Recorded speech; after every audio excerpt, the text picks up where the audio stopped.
إلا الله وحده لا شريك له ونشهد أن سيدنا ومولانا محمدا عبده ورسوله أرسله بالحق بشيرا ونذيرا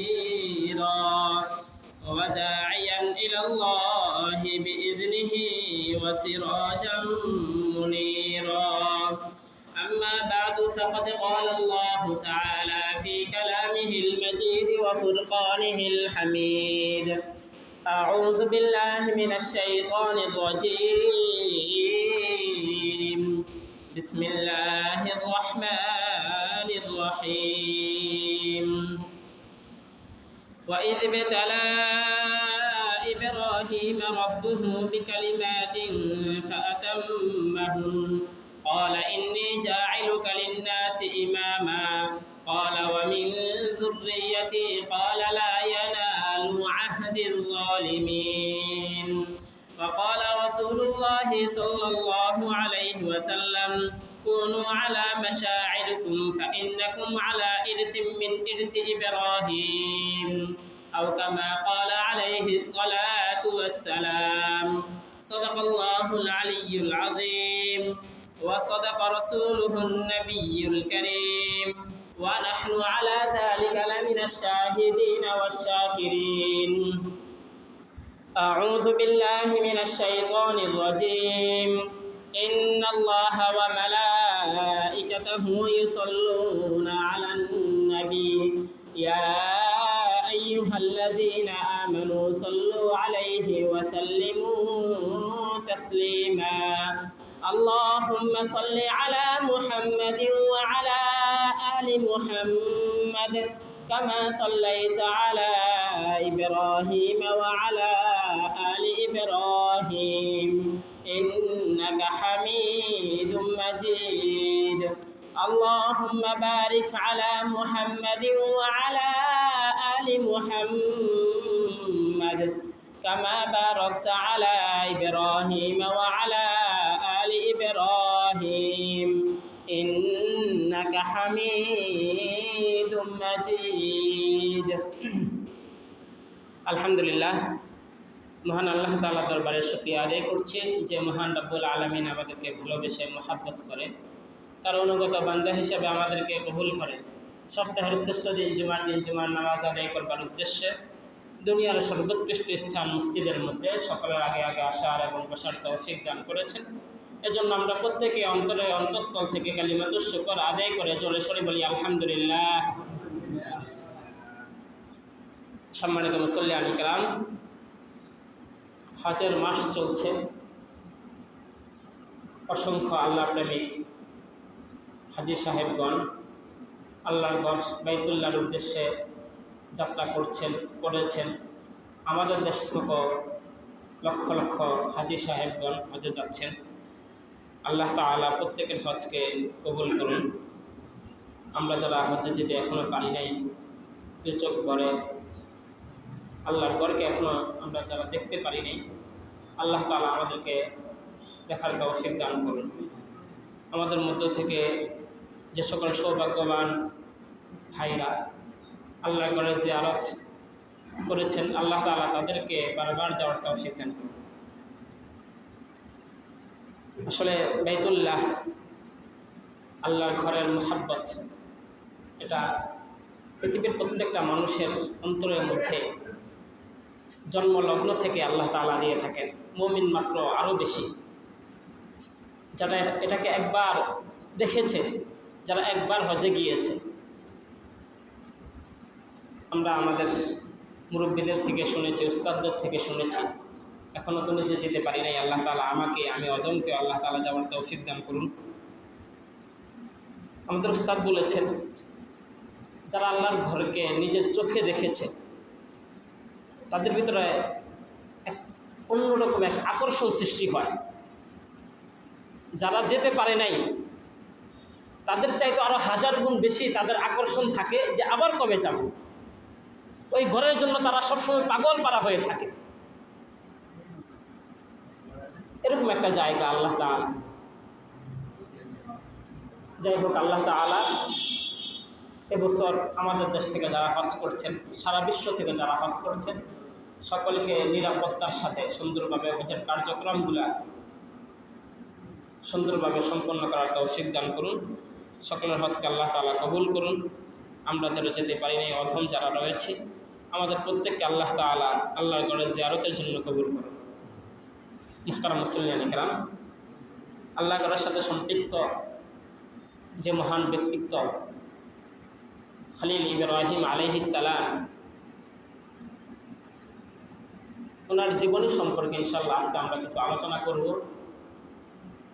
এই আলোচনার মূল উদ্দেশ্য হলো হজ এবং কোরবানির যে বিষয়গুলো আল্লাহ তাআলা আমাদের সামনে রেখেছেন। যারা হজ করছেন তারা তো ইতিমধ্যে গিয়েছেন, যাচ্ছেন,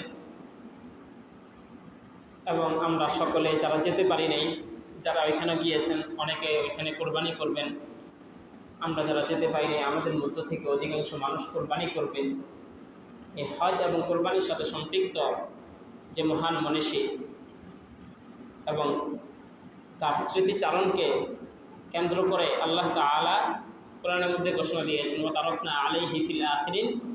আল্লাহ তাআলা হযরত ইব্রাহিম আলাইহিস সালামের এই কর্মকাণ্ডগুলোকে পরবর্তী যারা আসবে পৃথিবীতে তাদের জন্য আল্লাহ তাআলা রেখে দেবেন এগুলোকে।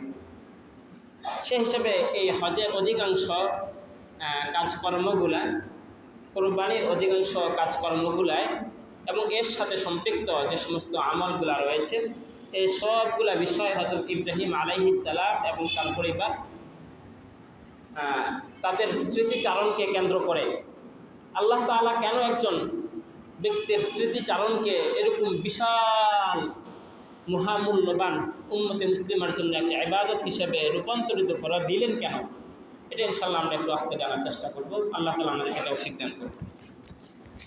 মুহতারাম মুসলিয়ান ইকরাম, আমি আপনাদের সামনে যে আয়াতটি তেলাওয়াত করেছি সূরাতুল বাকারার 124 নম্বর আয়াত। আল্লাহ তাআলা বলেন, ওয়া ইয ইবতালা ইব্রাহিম রাব্বুহু বিকালিমাতিন ফাআতাম্মাহুন। যে ইব্রাহিম আলাইহিস সালামের পুরো জীবনটাই পরীক্ষাময় ছিল। ওয়া ইয ইবতালা ইব্রাহিম, আমি ইব্রাহিমকে পরীক্ষা করলাম, বিকালিমাতিন ফাআতাম্মাহুন, কয়েকটি বিষয়ের মাধ্যমে, কিছু বিষয়ের মাধ্যমে আমি তাকে পরীক্ষা করলাম। কতগুলো পরীক্ষা করেছে? তাফসীরের কিতাবে আছে আল্লাহ তাআলা ইব্রাহিম আলাইহিস সালামের 200 বছর জিন্দেগি ছিল, এই 200 বছর পুরাটাই পরীক্ষার মধ্যে ছিল।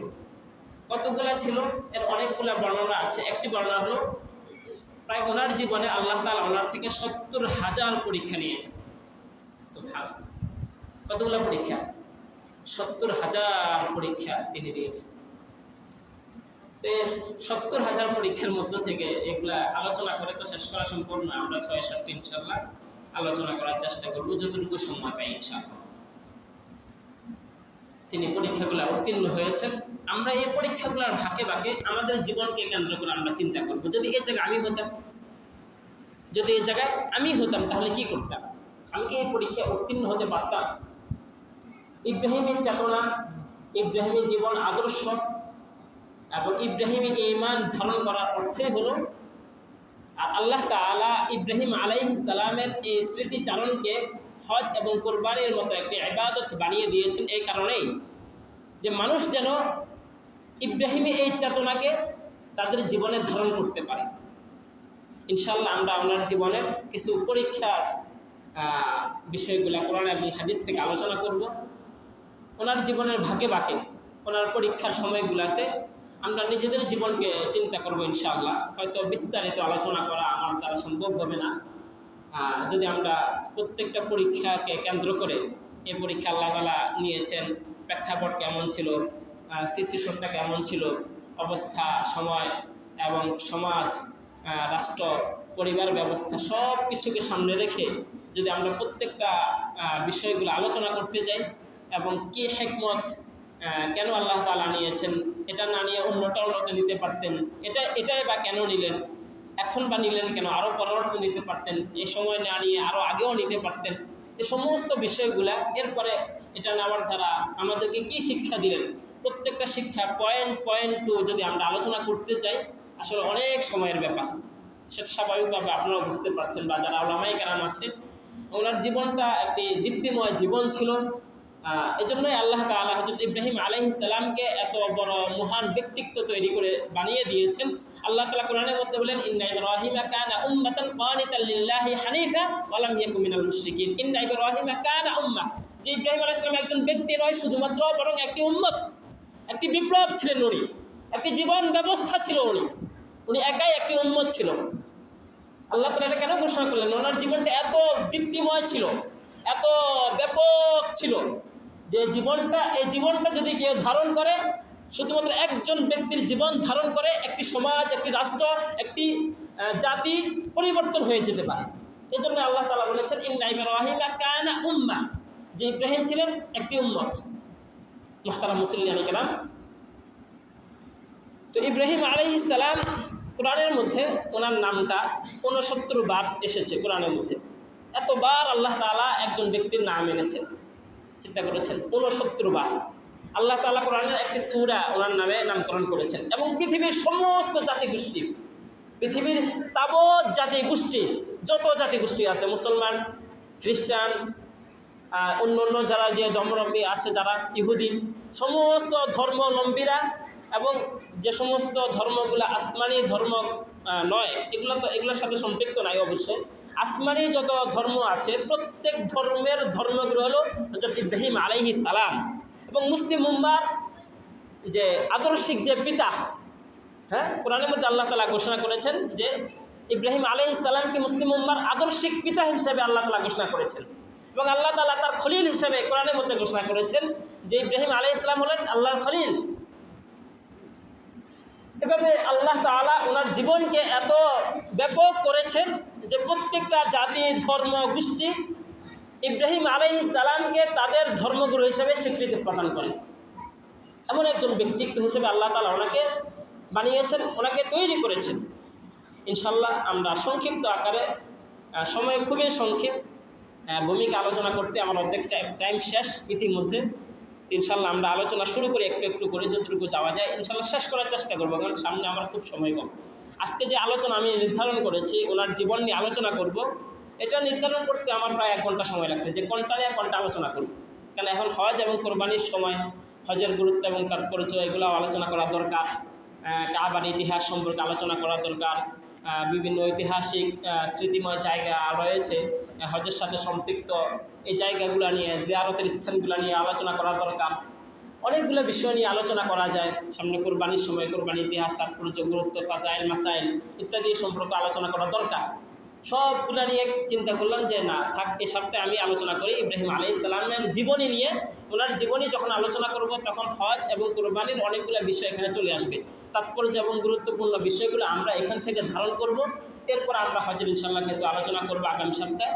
হজের মৌলিক আলোচনাটা ইনশাল্লাহ এবার করব না, আল্লাহ তাআলা যদি আবারও সময় দেয়, আবারও কোনো এক বছর যদি সময় পাই ইনশাল্লাহ তখন করব। গত বছর আমরা এই সময় হজের কিছু আলোচনা করেছি, এই জন্য আর এই বছর আর করতে চাচ্ছি না, সময়ও নেই।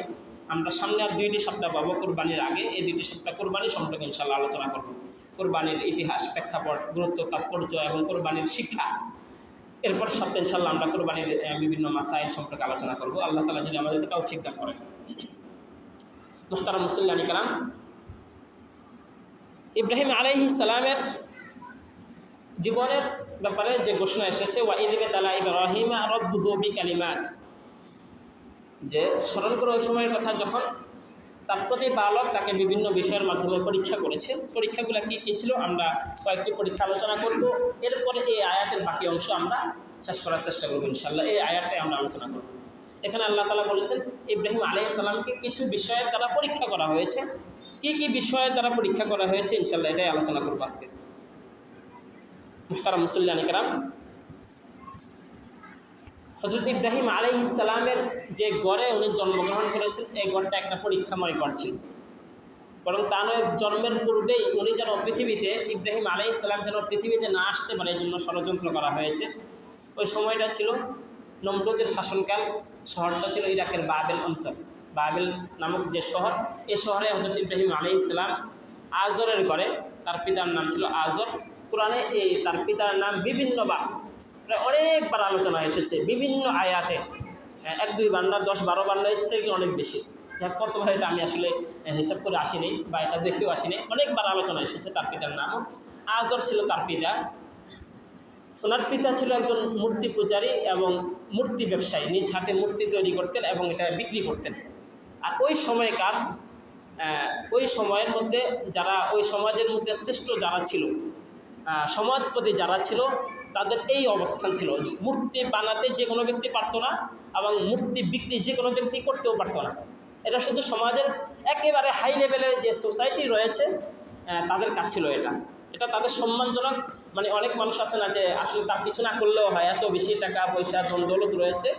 তো ওই সমাজের শ্রেষ্ঠত্ব তাদেরকে ধরা হতো যারা মূর্তি বানিয়ে বিক্রি করত। নিজে তো বানাতো এককভাবে, তার একটা ফ্যাক্টরি কোম্পানি ছিল, ওইখানে বানানো হতো এবং তিনি এটা লিডার ছিল বিক্রির। তো তাদেরকে সম্মানী মনে করা হতো। এই পেশাটা সর্বোচ্চ সম্মানের জায়গা ছিল। যারা এই ব্যবসার সাথে সম্পৃক্ত ছিল, সমাজের প্রত্যেকটা পরতে তারাই নেতৃত্ব দিত। তো নেতৃস্থানীয় একজন ব্যক্তি ছিল। শুধুমাত্র নেতৃস্থানীয় নয়, বরং নমরুদের একেবারে সভাসদের খুব নিকটবর্তী একজন মানুষ ছিল। যখন হযরত ইব্রাহিম আলাইহিস সালাম জন্মগ্রহণ করবেন, তার পূর্বে জ্যোতিষীর ভবিষ্যৎবাণী এমন ছিল নমরুদের কাছে যে এমন একজন শিশুর জন্মগ্রহণ হবে যে শিশু অচিরে তোমার এই শাসন ব্যবস্থা ধ্বংস করে ফেলবে। এই জন্য নমরুদ ওই যে হযরত মুসা আলাইহিস সালামের সময়কার ফেরাউনের কাছে যে ভবিষ্যৎবাণী ছিল, নমরুদের কাছে এমন ভবিষ্যৎবাণী ছিল। ফেরাউন যে কাজটি করেছিল, নমরুদ এই কাজটি করেছিল। আল্লাহ তাআলা মুসা আলাইহিস সালামের সময় ফেরাউনকে পাঠিয়েছেন। ফেরাউনের সময় মুসা আলাইহিস সালামকে পাঠিয়ে মুসাকে তার ঘরে লালন পালন করেছেন। আল্লাহ তাআলার হিকমত ছিল যেন হত্যা করতে না পারে, এজন্য তার ঘরে লালন পালন করেছে। ঠিক তেমনইভাবে আল্লাহ তাআলা হযরত ইব্রাহিম আলাইহিস সালামকে তার সভাসদের একবারে গুরুত্বপূর্ণ মন্ত্রীদের একজনের ঘরে জন্মগ্রহণ করিয়েছেন, যেন এই মন্ত্রীর ঘরে জন্মগ্রহণ করার কারণে তাকে হত্যা করতে না পারে। সবাইকেই হত্যা করতে পারবে নাকি? সবাইকে তো আর করে না। যারা গরিব টরিব থাকে এদের ঘরে বাচ্চাদেরকে হত্যা করে ফেলতো, কিন্তু একবারে মন্ত্রীর ঘরে যখন জন্মগ্রহণ করেছে তাকে হত্যা করতে পারছে না। তো আল্লাহ তাআলা একটা হিকমত ছিল যে মন্ত্রীর ঘরে পাঠিয়ে আল্লাহ তাআলা তাকে বাঁচিয়ে রাখবেন। এটা ছিল প্রথম একটা ষড়যন্ত্রের অংশ। জন্মের পূর্বেই ষড়যন্ত্র এবং পরীক্ষা সামিল হয়ে গিয়েছিল উনি। জন্মের পরে দেখলেন যে তার পিতা, তার ঘর, তার পরিবার পরিজন যারা রয়েছে সবাই মূর্তি পূজারী। কী করবেন? তিনি যখন আস্তে আস্তে বড় হতে থাকলেন, বুঝতে শিখলেন, আস্তে আস্তে বুঝলেন, তখন বুঝলেন এই মূর্তি তো আসলে কিছুই করতে পারে না। এটা নিজে না খাইতে পারে না, কিছু করতে পারে, কথাও বলতে পারে না, খেতে পারে না, নিজের কাজ নিজে করতে পারে না, এটা অন্যের কি উপকার করবে। এই চিন্তার মাধ্যমে তিনি আসলে বুঝতে পারলেন এটা আসলে তাওহীদ নয়। তাওহীদ হলো একমাত্র প্রতিপালক হলো আমার রব। তিনি রবকে আস্তে আস্তে চিনলেন। যখন চিনতে পারলেন তখন তিনি সর্বপ্রথম দাওয়াতি কাজ শুরু করলেন ঘর থেকে। পিতাকে সর্বপ্রথম দাওয়াত দিলেন। পিতাকে দাওয়াত দিয়ে কোরআনের মধ্যে এসেছে আল্লাহ তাআলা বলেন, ওয়া ইয ক্বালা ইব্রাহিমু লিআবিহি আযারা আতাত্তাখিযু আসনামান আলিহা ইন্নী আরাকা ওয়া কওমাকা ফি যালালিম মুবিন।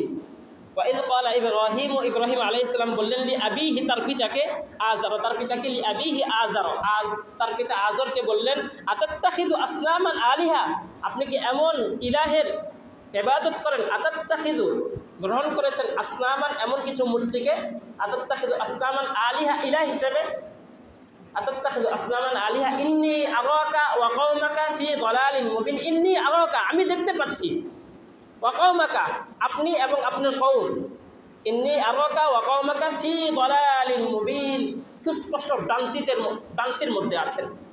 পিতাকে এই আয়াতের মাধ্যমে এভাবে দাওয়াত দিলেন। আল্লাহ তাআলা কোরআনে এভাবে উঠিয়ে ধরেছেন, ওয়া ইয ক্বালা ইব্রাহিমু লিআবিহি আযারা আতাত্তাখিযু আসনামান আলিহা ইন্নী আরাকা ওয়া কওমাকা ফি যালালিম মুবিন। বিভিন্নভাবে পিতাকে বুঝালেন। কোরআনে এই আয়াতের মাধ্যমে আমরা বুঝতে পারছি। যখন পিতা কোনোভাবে তার বুঝ গ্রহণ করতেছিল না, এক পর্যায়ে পিতা সন্তানকে হত্যা করার ষড়যন্ত্র করল। দেখেন কত কঠিন না বিষয়টা। জন্মের পর থেকেই আল্লাহ তাআলা পরীক্ষাগুলো কত কঠিন ছিল। যে ঘরে জন্মগ্রহণ করেছে, যে পিতা জন্মদাতা ছিল, সে পিতা ওনাকে হত্যা করার ষড়যন্ত্র করলো। আল্লাহ তো কোরআনে এটা তুলে এনেছেন এভাবে। আল্লাহ তাআলা কোরআনে বলেছেন, ক্বালা আরাগিবুন আনতা আন আলিহাতি ইয়া ইব্রাহিম লা ইল্লাম তানতাহি লাআরজুমান্নাকা ওয়াহজুরনি মালিয়া।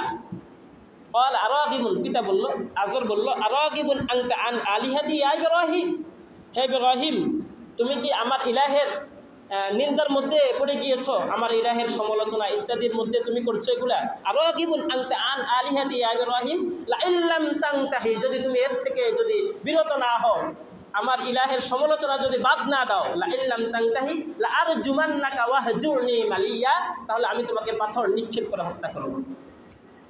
কে বলছে? পিতা, জন্মদাতা পিতায় কথা বলল। যখন পিতা একজন মন্ত্রী, হ্যাঁ, বড় সমাজের সবচেয়ে নামি দামি ব্যক্তি, অনেক ক্ষমতা, যখন এই পিতা তার অনেক লোকবল, অনেক কিছু আছে, অনেক শক্তি সামর্থ্য, অনেক কিছু আছে, হত্যা করা কোনো ব্যাপার? হত্যা করা কোনো কিছুই না। ইব্রাহিম আলাইহিস সালাম যখন বুঝতে পারলেন তার পিতা তাকে হত্যা করার ষড়যন্ত্র করছে, তখন তিনি ঘর থেকে বের হয়ে গেলেন। কোরআনের মধ্যে সেটাও আল্লাহ তাআলা এনেছেন, ক্বালা সালামুন আলাইক লা আস্তাগফিরু লাকা রাব্বি ইন্নাহু কানা বি হাফিয়্যা। ক্বালা সালামুন আলাইক, তিনি যখন ঘর থেকে বের হয়ে যান তখন মনে মনে সালামুন আলাইক, বিদায় সালাম হে বাবা। ক্বালা সালামুন আলাইক আস্তাগফিরু লাকা রাব্বি, আমি আমার প্রতিপালকের নিকট আপনার জন্য ইস্তেগফার করব, ক্ষমা প্রার্থনা করব, আল্লাহ তাআলা যেন আপনাকে সুপথ দেখান, আপনাকে ক্ষমা করে দেন।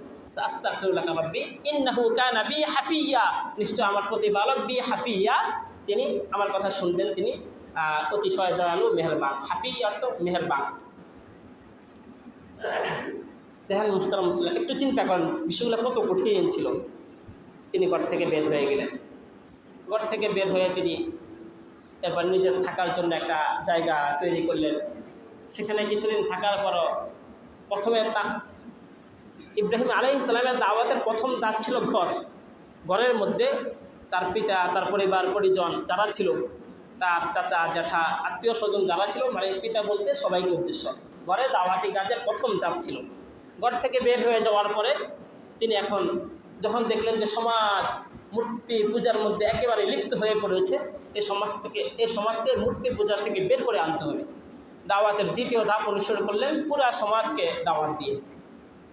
কোরআনের মধ্যে আল্লাহ তাআলা সেই ঘটনা মেনেছেন, ফালাম্মা জান্না আলাইহিল লাইলু রাআ কাওকাবা, লোকজন যারা তার আশেপাশে, তার বন্ধু বান্ধব এরকম যারা ছিল, তখন তো অনেক বেশি বয়স হয়েছে এমন না, একবারে ছোটো না, মানে প্রাপ্তবয়স্ক বা এরকম এর থেকেও বড় হয়ে গিয়েছেন। তখন ঘর থেকে যখন বের হয়ে যান তখন তিনি তার মানে এমনি স্বাভাবিক বন্ধু বান্ধব পরিচিত কিছু মানুষ থাকে না যারা মূর্তি পূজা করছে, তাদেরকে ডাক দিয়ে একদিন এরকম রাত্রেবেলা আকাশের দিকে তাকিয়ে বলতেছেন, ফালাম্মা জান্না আলাইহিল লাইলু রাআ কাওকাবা ক্বালা হাযা রাব্বি ফালাম্মা আফালা ক্বালা লা উহিব্বুল আফিলিন। তো তিনি মানে মনে মনে তাদেরকেও শোনাচ্ছেন কথাগুলো আর কি। ফালাম্মা জান্না আলাইহিল লাইলু রাআ কাওকাবা, তিনি আকাশের নক্ষত্রের দিকে তাকিয়ে ইশারা করে বললেন, এটাই আমার রব। ফালাম্মা জান্না আলাইহিল লাইলু রাআ কাওকাবা, কাওকাবুল অর্থ নক্ষত্র, রাআ কাওকাবা ফালাম্মা আফালা ক্বালা লা উহিব্বুল আফিলিন। এরপর একটু পরে উনি বললেন ফালাম্মা আফালা, যেটা ডুবে যায়, অতঃপর তিনি দেখলেন এটা ডুবে গেল, ক্বালা লা উহিব্বুল আফিলিন, তিনি বললেন যেটা ডুবে যায় সেটাকে আমি ভালোবাসি না, সেটাকে আমি রব হিসাবে স্বীকৃতি দেওয়ার জন্য আমি এটা আগ্রহী নয়। অতএব এটা রব হতে পারে না, এটা ডুবে যায়, এটা নাই, কিছুক্ষণ থাকে কিছুক্ষণ থাকে না। যে কিছুক্ষণ থাকে, যখন থাকে তখন আমার আপনার একজন বন্ধু আপনার পাশে যখন আছে তখন আপনি সাহায্য করতে পারবে, যখন নাই তখন কি পারবে? হ্যাঁ, বন্ধু যখন নাই তখন কি আপনি সাহায্য করতে পারবে? পারবে না। তখন যখন থাকে তখন পারবে, ঠিক না? হ্যাঁ, আপনার পাশে উনি বসেছেন, তো উনি আপনার পাশে যখন আছেন তখন সাহায্য করবে, যখন নাই তখন তো পারবে না। তো উনি এই জিনিসটা বুঝাতে চেষ্টা করলেন যে যেটা একটা সময় আছে, তো এটাকে যদি আমি রব মানি তখন এই সময়টা যখন সে আছে তখন আমাকে সাহায্য করবে, যখন নাই তখন তো আমাকে সাহায্য করতে পারবে না। অর্থাৎ যেটা ডুবে যায়, যেটা নাই হয়ে যায়, এটাকে আমি রব হিসেবে গ্রহণ করতে পারি না। এরপরের দিন তিনি কী করলেন? তিনি চাঁদের দিকে ইশারা করলেন, ফালাম্মা রাআল কমারা, কমার চাঁদের দিকে তিনি লক্ষ্য করলেন। ফালাম্মা রাআল কমারা বাযিগুন ক্বালা হাযা রাব্বি ফালাম্মা আফালা ক্বালা লা ইন লাম ইয়াহদিনি রাব্বি লাআকুনান্না মিনাল কওমিদ দাল্লিন। এই আয়াতের মধ্যে আল্লাহ তাআলা বলেন যে এরপরের দিন চাঁদের দিকে ইশারা করে বললেন, এটাই আমার রব। অতঃপর যখন এটা ডুবে গেল, ফালাম্মা আফালা ক্বালা রাব্বি লাআকুনান্না মিনাল কওমিদ দাল্লিন, এটা যখন ডুবে গেল তখন তিনি বললেন, হাই ইয়া রব, এটা তো ডুবে গেল, যদি আল্লাহ আমাকে সঠিক পথ প্রদর্শন না করেন তাহলে আমি তো সঠিক পথ পাবো না, আমার রব যদি আমাকে সঠিক পথ না দেখান।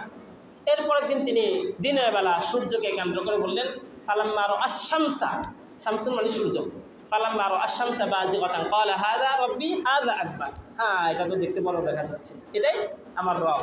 হাযা আকবার, এটা বড় দেখা যাচ্ছে, এটাই রব। হাযা রাব্বি হাযা আকবার। ফালাম্মা আফালা ক্বালা লাইন লাম ইয়াহদিনি রাব্বি লাআকুনান্না ফালাম্মা আফালা, যখন এটা ডুবে গেল তখনও বললেন না, যেটা ডুবেছে এটা রব হতে পারে না।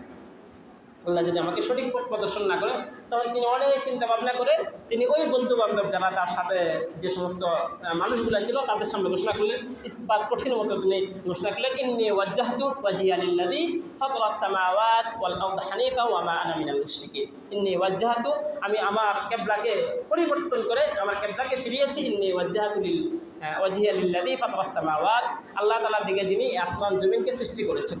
হ্যাঁ, এভাবে তিনি তাওহীদের ঘোষণা করেছেন, ওয়া মা আনা মিনাল মুশরিকিন, এবং তোমরা যেটা আল্লাহর সাথে শরীক করো এই শরীকের সাথে আমি সম্পৃক্ত নয়। ওয়া মা আনা মিনাল মুশরিকিন, আমি মুশরিকদের অন্তর্ভুক্ত নয়, আমি এক ইলাহকে আমার রব হিসেবে স্বীকৃতি প্রদান করেছি। এভাবে তিনি দাওয়াতের দ্বিতীয় ধাপ তথা পুরা কওমকে, পুরা সমাজকে তিনি কৌশল এবং হিকমতের মাধ্যমে তিনি আল্লাহ তাআলার প্রকৃত পরিচয় তিনি তাদের সামনে ফুটিয়ে ধরেছেন। মুহতারাম মুসল্লিয়ান ইকরাম, এরপরে তিনি যখন দেখলেন না তাতেও কাজ হচ্ছে না, মানুষ আরও বেশি মূর্তি পূজার দিকে ঝাঁপিত হচ্ছে, এদিকে মানুষ চলে যাচ্ছে, তখন তিনি একবার চিন্তা করলেন যে কি করা যায়। তখন তিনি তাদের যে মূর্তি রাখার জায়গা, সেই মূর্তি রাখার জায়গায় গেলেন এবং চিন্তা করলেন যে মানুষকে আরও বেশি শক্ত জায়গায়, মানে বিবেকের জায়গায় তাদেরকে আঘাত করতে হবে, যেন তারা ওই এর মাধ্যমে তারা বুঝতে পারে যে আসলে তারা যে কাজটা করছে এটা সঠিক নয়, এটা ভুল। যে ইলাহকে তারা ইলাহ হিসাবে গ্রহণ করে নিয়েছে সেই ইলাহ হওয়ার যোগ্য নয়। এই জন্য তিনি কী করলেন, আপনারা জানেন এই ঘটনা, আমি আসলে বিস্তারিত আলোচনা করতে চাচ্ছি না, জানেন তিনি কী করলেন, ওই ঘরে গিয়ে মূর্তিগুলো ভেঙে ফেললেন, শুধুমাত্র বড়টা রাখলেন। তখন লোকেরা আসলো এবং দেখলো যে মূর্তিগুলো ভেঙে ফেললো। তখন বললো যে কে ভাঙলো, সেখানে নমরুদ উপস্থিত ছিল। তখন বললো যে ইব্রাহিম নামক একজন যুবককে আমরা আমাদের ইলাহের সমালোচক হিসেবে দেখেছি, হয়তো সেই ভেঙেছে। তাকে ডেকে আনালো, গ্রেফতার করলো। এরপরে বললো যে সব মানুষ সেখানে উপস্থিত আছে, বললো যে কে ভাঙছে, বললো যে না, এটা তাদের বড়টাই ভেঙেছে, বড়টাকে জিজ্ঞাসা করেন। তো আপনাকে এমন ইলাহকে জিজ্ঞাসা করবেন যে নিজে কথা বলতে পারে না, কিছু শুনতে পারে না, খাইতে পারে না? কোরআনের মধ্যে এগুলো আছে, অবশ্যই আমি বিস্তারিত আলোচনা করতে চাচ্ছি না, যেহেতু আপনারা এটা জানেন ঘটনাটা। এমন ইলাহকে আপনি ইলাহ হিসেবে গ্রহণ করে নিয়েছেন। তো যখন বলছে আপনারা জিজ্ঞাসা করেন, তখন সবার মনের ভিতরে একটা আঘাত হয়েছে না, যে মা আমরা এটা কেমন জিজ্ঞেস করবো? তখন তারাই নিজেরাই উত্তর দিল যে সে তো কথা বলতে পারে না, হ্যাঁ, সে তো কিছু শুনতে পারে না এবং সে উত্তর দিতে পারে না। তো ইব্রাহিম আলাইহিস সালাম বলতেছে, তাহলে আপনাকে এমন এমন এমন একটি জিনিসকে ইলাহ হিসাবে গ্রহণ করে নিয়েছেন যে কিছু শুনতে পারে না, যে কিছু বলতে পারে না, যার সামনে খাবার দিয়ে রেখেছেন যে খেতে পারে না, যে নিজে হেফাজত করতে পারে না, আরেকজন এসে তাকে ভেঙে ফেলেন। মানে এটা ছিল ওনার উদ্দেশ্য। লোকেরা অনেকে মাথা নত করলো, যারা সমাজের কিছু মানুষ থাকে না গাউরা, যতদিন বুঝান তার একবারে তাল গাছ তারে, এরকম কিছু মানুষ আছে, ওই তারা শুরু করলো, না এরে আমরা এতদিন শান্তি আছে, এখন আর ছাড়া যাবে না, এখন তারা একটা শায়েস্তা করতে হবে, হ্যাঁ, কিছু একটা তাকে করতে হবে। এখন সবাই মিলে সিদ্ধান্ত নিল এর একটা কিছু করার দরকার। কী করবে? তাকে আগুনে নিক্ষেপ করতে হবে। সে সুপ্রসিদ্ধ ঘটনা। এরপরে অগ্নি পরীক্ষা সামনে আসলো, এত কঠিন ভয়াবহ পরীক্ষা তার সামনে আসলো, তাকে গ্রেফতার করে নিয়ে গেলো। এরকম বিশাল অগ্নি জ্বালানো হলো, এরকম 40 দিন যাবত এটাকে জ্বালাইছে। বিশাল দূরত্ব নিয়ে পুরা শহরের সমস্ত মানুষ সেখানে সহায়তা করে আগুন জ্বালাইছে। আল্লাহ তাআলা সেই আগুনের মধ্যে নিক্ষেপ করার পর আল্লাহ তাআলা আগুনকে ডাক দিলেন। আল্লাহ তাআলার হুকুম ছিল ভিন্ন কিছু। আল্লাহ তাআলা আগুনকে বললেন, কুলনা ইয়া নারু কুনি বারদান ওয়া সালামান আলা ইব্রাহিম, হে আগুন ইব্রাহিমের জন্য এরকম ঠান্ডা শীততাপ নিয়ন্ত্রিত হয়ে যাও। সেই পরীক্ষা থেকে বেঁচে উঠলেন। সেখান থেকে বেঁচে ওঠার পরে এরপরে তিনি মূর্তি পূজার বিরুদ্ধে কথা বলা এবং সমাজকে এই পাপ থেকে নিবৃত্ত করার জন্য তিনি থেমে যান নাই। ব্যক্তি, পরিবার, রাষ্ট্র কোনো কিছুই তার ঈমান থেকে তাকে এক চুল পর্যন্ত তাকে টলাতে পারেনি। তারপরেও তিনি তাদেরকে দাওয়াত দিতে থাকলেন। এক পর্যায়ে তাকে কি বলল, নমরুদ তার সাথে তর্ক বিতর্কের জন্য তাকে ডাক দিল। কোরআনের মধ্যে সেই ঘটনা রয়েছে 2 নম্বর পারা 2 পৃষ্ঠা এই আলোচনা আছে। যে আলোচনা ওইখানে আল্লাহ তাআলা বলেন যে ইব্রাহিম আলাইহিস সালামকে প্রশ্ন করেছেন যে তুমি কি এরকম আমার ইলাহের সমালোচনা করো এসে? তখন বললো হ্যাঁ, ইলাহের সমালোচনা করে, কারণ এটা তো ইলাহ হওয়ার যোগ্য না। তখন বলছে যে তাহলে তোমার ইলাহকে কী শক্তিটা? তখন বলছে আমার ইলাহ হলো ওই শক্তিশালী যিনি নিজেই সৃষ্টি করতে পারেন কোনো মানুষের হায়াত এবং মৌত যার হাতে, তিনি হলেন আমার ইলাহ। একথা বলার পরে নমরুদ দুইজন ব্যক্তিকে ডাক দিলেন, জেলখানা থেকে এনে একজনকে হত্যা করে ফেললেন, আরেকজনকে মুক্তি দিয়ে বললেন আমিও তো জীবন দিয়ে মুক্তি প্রদান করি, তাহলে তোমার ইলাহ আর আমার ইলাহর মধ্যে আমার মধ্যে পার্থক্য, তাহলে আমিও তো ইলাহ হওয়ার যোগ্য, সুতরাং আমি তোমার ইলাহ, আমাকে ইলাহ হিসেবে স্বীকৃতি দাও। তখন